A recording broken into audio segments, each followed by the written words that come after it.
for servers, yeah! And Hallie in the tech booth. Yeah, Hallie in the tech booth, yeah. Sweet. We got it. We got it.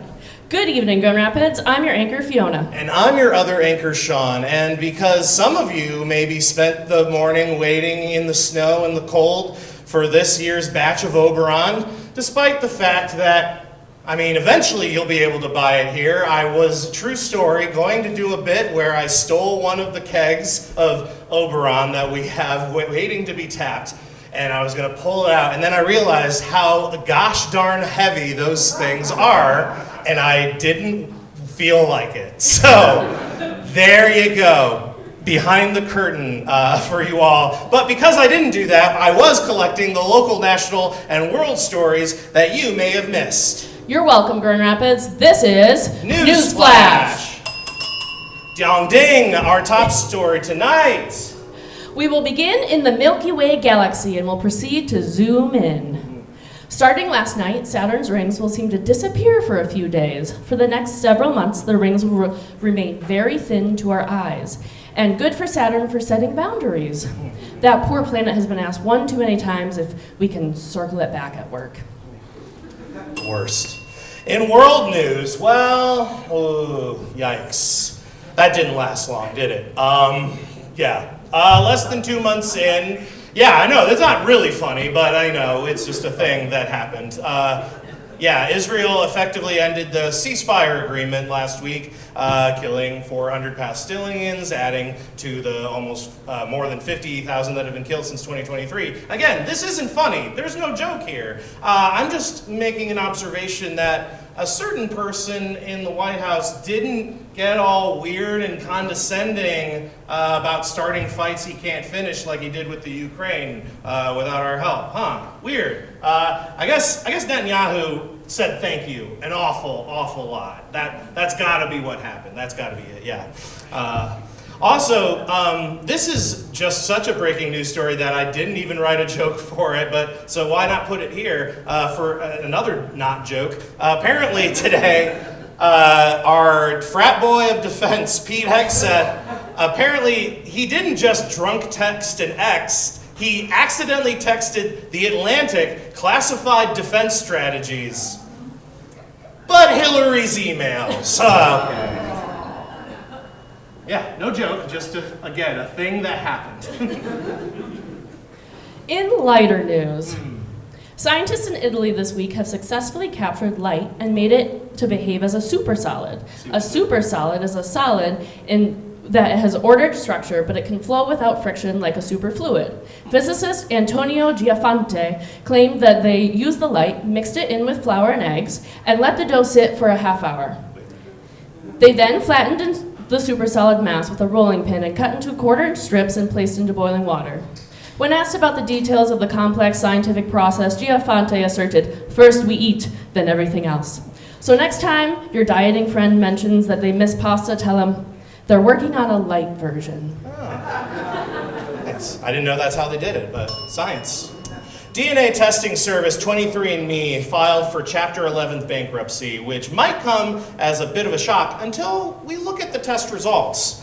Turns out they are about 23% increased competition, 19% regulatory challenges, 17% slower customer growth, 14% higher operational costs, 11% economic downturn, 9% legal payouts for compromised user data, and 7% Indigenous American.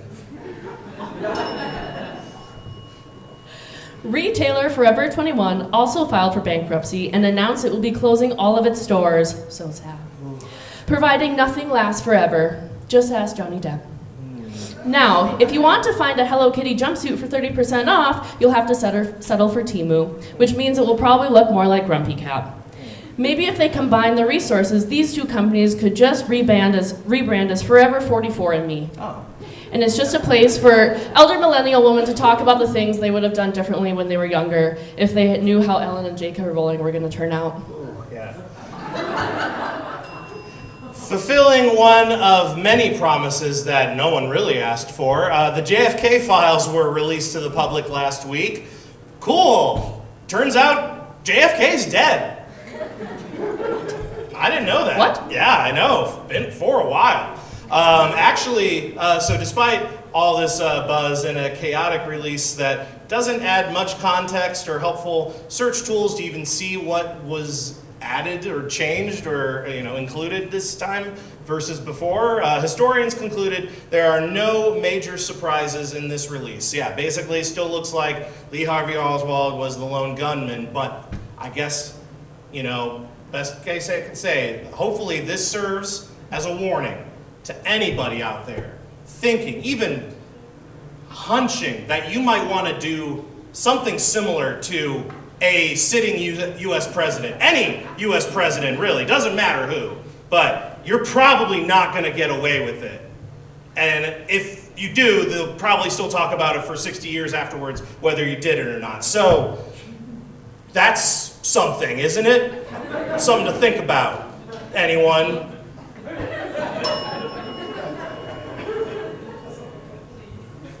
In Michigan sports news, the Detroit Pistons are officially in this year's NBA playoffs. And in future news, the Detroit Pistons are officially eliminated from this year's NBA playoffs.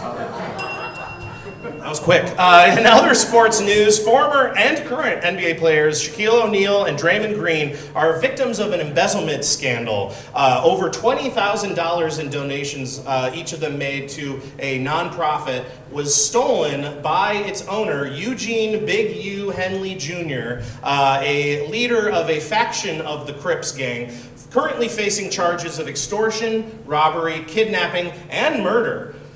That's like a quadruple double of felonies. Basketball joke. While neither Shaq or Green are guilty of any crimes themselves, this is still a pretty unfortunate scandal. Probably the worst either of them have been involved with since the failed sequel to the 90s film Kazam. Yep. A West Michigan Cybertruck owner had their Cybertruck vandalized and said, "The friends that I was with were embarrassed by it," marking the first time ever that a Cybertruck owner had friends. Meanwhile, a man drove his SUV into a group of protesters outside of a Tesla dealership in Palm Beach County, Florida. This is true, otherwise known as the home of Mar-a-Lago, otherwise known as the lowest circle of hell. The protest was peaceful, but until that man drove onto the sidewalk and tried to, I guess, slowly run over some protesters. Nobody was hurt, luckily, but he was arrested and is currently facing assault charges. Here's the thing, he was not even driving a Tesla. I mean, come on, dude. Like, walk the walk, or drive the drive, I guess. If he had been, he at least would have had like a decent excuse. He could have lied and said that the self-driving technology took over and it confused the protesters for bowling pins in the control panel's bowling app. Because as we all know, it's all computer. That's a direct quote from our sitting president. In other protest news, about 130 people gathered outside of an Ann Arbor post office yesterday, demonstrating against Trump's threats to privatize the independent agency. It would have been more, but some people just decided to mail in their sign-ins instead. Oof. Yeah. Well, apparently those don't work unless people are holding them. Last week, Governor Whitmer took a trip to the UK and Ireland to attempt to explore trade and tourism opportunities, conveniently after the train wreck of Irish off Iona. Smart thinking, Gretch, yeah. After a visit to Spain in November for similar reasons, I think it's pretty easy to see. This is our attempt, or Whitmer's attempt rather, to try and work around these new tariffs on Canada and Mexico by going straight to the colonizers. I mean, straight to the source. So look forward to less Canada Dry and more Bar Cola. And less Taco Bell, and more tapas timbre. That's Spanish for bell. In other East Side news, a Detroit court denied most of a woman's requested damage claim to her lawn. She was suing a lawn service that was hired by a neighbor when their employee went to her address by mistake and accidentally sprayed her organic clover garden with pesticides. I guess that's what happens when your neighbor hires the company from Fern Gully.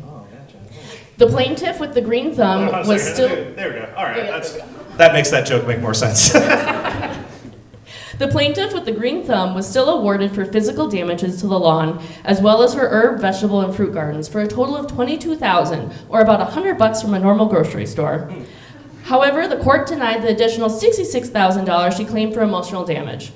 Girl, I get you, my plants are my babies too, but therapy isn't that expensive. Unless it's retail therapy trip to Horrocks, which, okay, maybe this gal is just unlucky. Should she try growing some four-leaf clovers? Oh wait, shoot. Oops. A jewelry thief from Texas supposedly gulped down 2 pairs of diamond earrings from Tiffany that he stole during his arrest. That's actually a real x-ray right there showing that apparently is true. And now the thief claims that he was just eating his breakfast. Now, the value of the earrings was about $770K, but now about 75 cents. Based on how some restaurants are raising their menu prices soon, maybe he's just ahead of the curve. Start eating rocks, guys. And in NewsFlash, police in Tennessee are seeking 4 individuals who robbed a convenience store wielding pythons. The security footage captures the robbers' voices, and so police are interrogating suspects who have them repeating the phrase, "Stick 'em up." Animal activists are urging the public to hate the deed and not the breed. Mm-hmm. And local police have their best officer on the job. Oh. The next part is true. These robbers supposedly only took about $400 worth of CBD oil. That's all they stole, apparently. And then they left in a small gray 4-door sedan with a drive-out tag, and the trunk was tied together with bungee cords. So, were they actually even pythons or not? Like, how it's hard to, like, you know, maybe there's just, you know. You get it. It is rumored that this robbery is linked to a string of similar incidents, where a pet store was robbed by suspects armed with saws and hammers, and before that, a hardware store was robbed with suspects wielding only one red, wet paperclip. No wonder yet from police whether there's a connection to the quadruple homicide at the office supply store. Just another day in Tennessee. It's rough down there. Raw cat food have been recalled over concerns amid the rising bird flu epidemic after 2 cats have fallen ill and 1 having passed away. Oh, that's sad. Upon hearing this, I'm not a cat person, but that's still sad. Upon hearing this, RFK Jr. said that we shouldn't be wasting our good raw food on these cats. Humans deserve their own fancy feasts. And also hearing this, Trump suggested that people just start putting bleach in their cat food. I heard it worked in the past for other things. But really, I think it's pretty obvious what's happening, right? This is surefire proof that birds have been playing the long game this entire time, making small sacrifices and chess moves in order to finally eradicate their natural predator. We see you, birds! We know what you're up to.